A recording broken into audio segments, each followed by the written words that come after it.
Hello guys, my name is Cairo and welcome to the Cairo Method.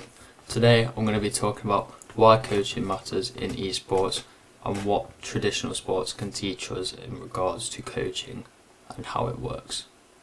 So, when you think about esports, you often picture raw talent, fast reactions, mechanics is a main thing, and the hours on end of grinding to be at that level.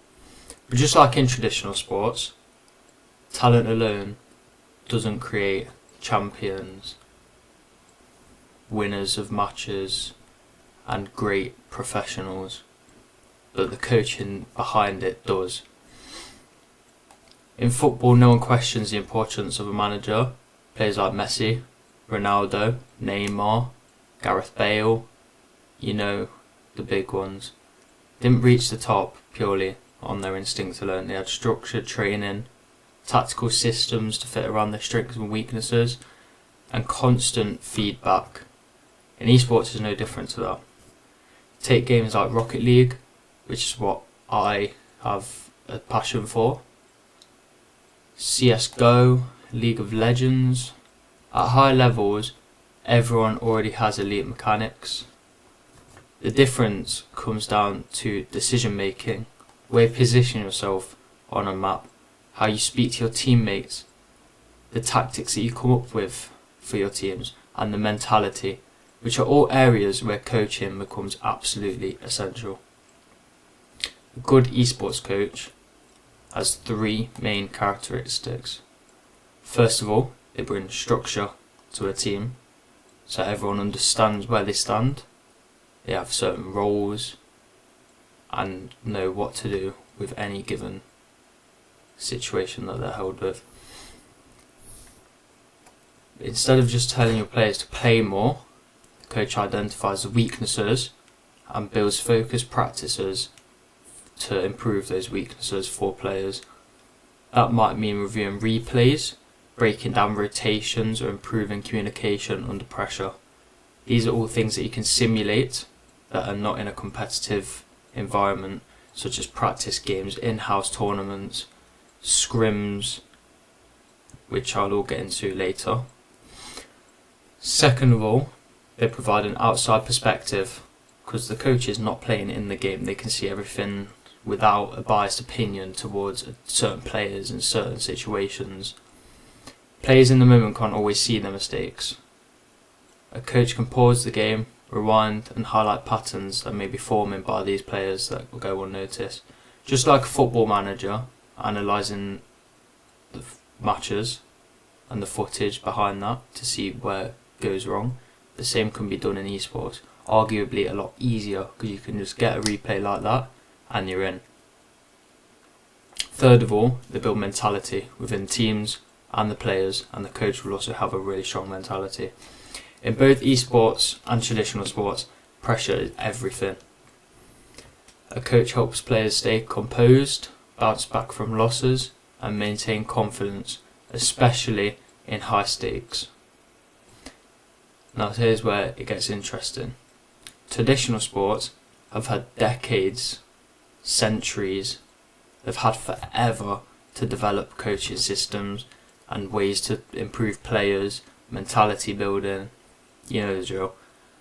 Esports is still catching up. Many teams still rely heavily on individual skill. You'll often see sometimes they'll have star players who take Rocket League Vitality. Last season they just had Zen and they had just your average pros around him, and they had that one player to try and make him stand out, and it didn't work. The coach has seen that and they've put two more players in which are more mechanically able and skilled like Zen to go around him and build teamwork off of that, and now they're flying this season. While top tier organisations are starting to adopt full coaching staffs, analysts and performance specialists, a lot of teams do not, because they don't have the funding and the network behind them to create such environments for players, which you'll start to see gaps forming between, just like in, say, the Premier League compared to a Step 9 team don't have the environment around them to boost the players up to where they need to be. And guess what? The teams that do have coaching staffs, analysts, performance specialists are winning championships. The importance behind coaching is phenomenal. It can do so much for a team, backing their mentality. Giving a winner's mentality is a massive thing, and having an ego in a good way to keep you wanting to win, having a hunger for and passion for what you are doing. The gap between casual and professional esports is closing fast as more people are getting into the industry, more coaches are coming out, and that's the reason why. Coaching. Just like in football, the future of esports isn't about who can play the best. It's about who can learn and adapt to the situations that they are faced with and how they take that and improve to the situations. So whether you're trying to go pro or just rank up, the thing that I can't stress enough is that if you're not being coached, or at least thinking like someone who is being coached, you're leaving performance on the table.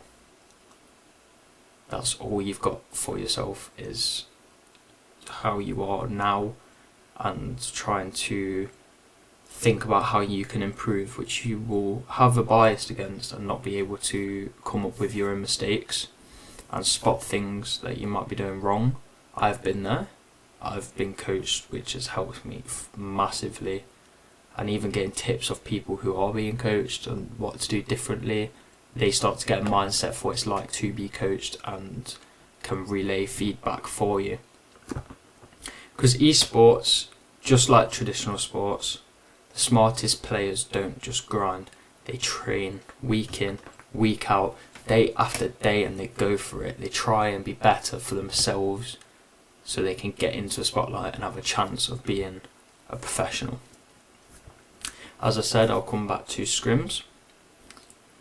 Scrims are practice matches which can be in-house with your team. They can be against other teams, higher level or lower level. They might have coaches, you might not. They're a great way to improve. And even if you don't have someone that is a coach, for say, you can have someone that's not got a biased opinion towards your team or your players or you making mistakes, to point out what has led to goals.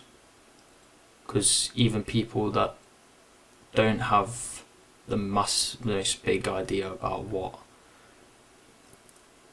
like big professional games look like, not even professional, semi-professional games look like, they can still pinpoint mistakes and what's happened. If you can get communication up, if someone's made a mistake in the comms, it can be a massive thing to point that out.